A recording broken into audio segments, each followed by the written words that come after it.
Imagine this. You're at work, and someone casually cuts you off mid-sentence, completely disregarding your opinion. Or maybe you're with a group of friends, and one person constantly makes sarcastic remarks, belittling your choices. It stings, right? That feeling of being disrespected can ruin your day, and yet we all experience it at some point. Whether it's a boss, a coworker, or even someone close to you, disrespect is all around us. But here's the kicker: you don't have to take it.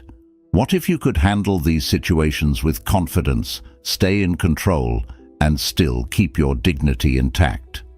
In this video, we're diving deep into the 3 most powerful ways to handle disrespectful people, so you can walk away feeling empowered, not drained.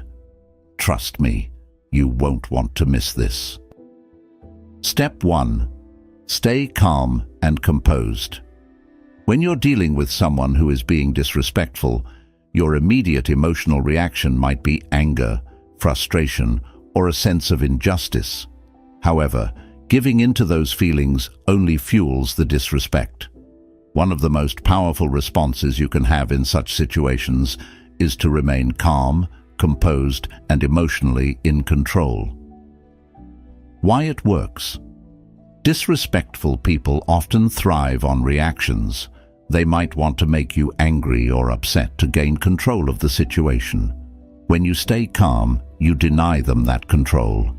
Your emotional state dictates how they'll feel about the interaction. By staying composed, you show that their behavior has no power over you. This takes the wind out of their sails and can even shift the dynamic in your favor. How to do it? Pause and breathe. When someone disrespects you, take a moment to compose yourself. Don't let the other person dictate your emotional state. Breathe deeply to calm your nervous system. It's about giving yourself a moment to think before you respond, rather than reacting out of anger or hurt. Control your tone and body language. Often how we say something is just as important as what we say. If your tone is defensive or your body language is hostile, crossed arms, clenched fists, it'll escalate things. Keep your posture open and speak in a calm, measured tone. Respond with neutral language. Rather than letting the conversation spiral into a confrontation, keep your response non-accusatory and focused on facts or mutual respect. For instance, you could say, "I don't think this conversation is going in a productive direction. Let's take a break and revisit it later." Real-world example. Picture a situation where someone cuts you off in a meeting or belittles your idea. Instead of snapping back with a sarcastic remark or defensive tone, you take a deep breath, maintain eye contact, and calmly say, "I'd like to finish my thought before we discuss further." This not only shows you won't tolerate being disrespected, but it also elevates the conversation to a more professional level. By staying calm, you don't just keep your composure, you keep the upper hand. Step 2. Set boundaries firmly. Boundaries are essential to protecting your mental and emotional well-being. Disrespectful people will often continue pushing limits if they know there are no clear consequences.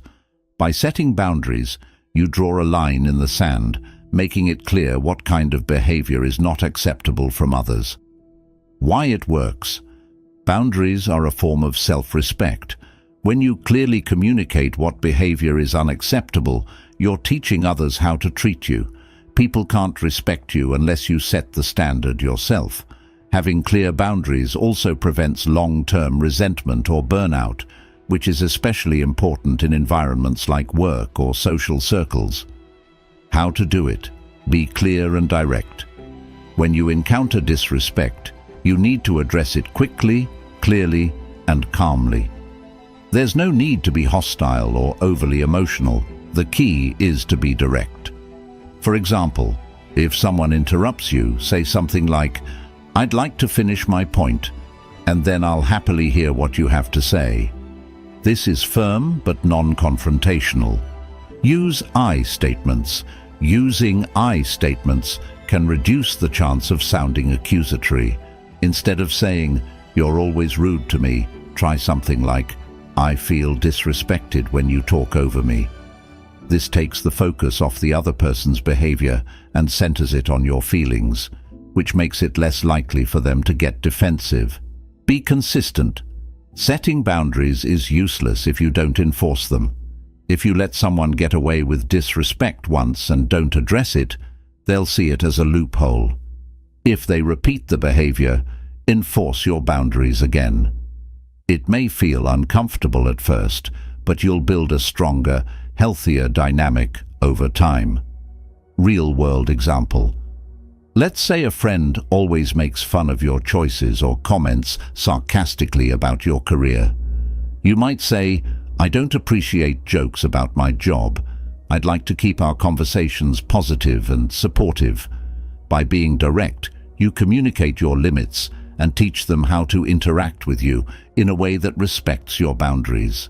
Remember, boundaries are about protecting yourself, not punishing the other person.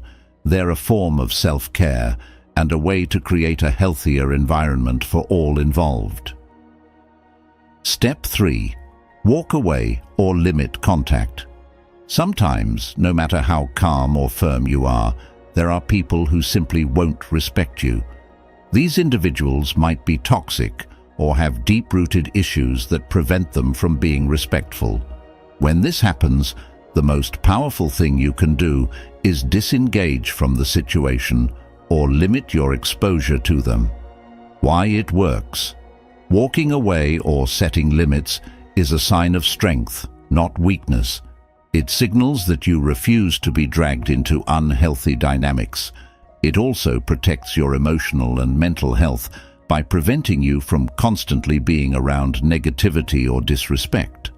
Furthermore, disengaging prevents escalation and gives you the space to reflect, recenter, and regain your composure. How to do it? Exit gracefully. If the situation feels emotionally charged or is escalating, remove yourself from it as calmly as possible. You don't have to make a grand exit or announce your departure. Just excuse yourself with something like, "I think we need to cool off and talk later." Limit unnecessary contact. If you know someone is repeatedly disrespectful, it's okay to limit the amount of time you spend around them. You don't have to entertain every interaction, especially if you know it'll result in you feeling bad afterward. Set boundaries around when and how you engage with them. Maybe limit the conversation to work-related topics or decide not to interact outside of certain settings, like work or group settings. Avoid justifying your decision. You don't owe anyone an explanation for choosing to protect your peace. If you're in a toxic relationship, friendship, family, etc., you don't need to justify why you're distancing yourself. Sometimes it's best to simply say, "I need some space right now," and leave it at that. Real-world example. Suppose you have a coworker who consistently undermines you in front of others. Instead of staying in the conversation and allowing them to continue, you could politely excuse yourself by saying, "I don't think this conversation is productive right now. I'll revisit this later." If the behavior continues, you might decide to limit one-on-one interactions with this person entirely and only engage in necessary, professional conversations when needed. Walking away is not about running away, it's about choosing your emotional peace over unnecessary conflict. Sometimes the most respectful thing you can do for yourself is to disengage.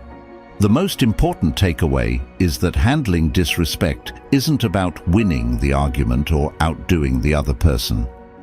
It's about protecting your mental and emotional well-being and asserting that you deserve respect. There will be times when you need to stand your ground, and other times when you need to walk away entirely. The more you practice these strategies, the more you'll cultivate an environment where respect is a two-way street. By staying calm, setting firm boundaries, and knowing when to remove yourself, you ensure that you're in control of your own narrative. not allowing others to disrupt your peace.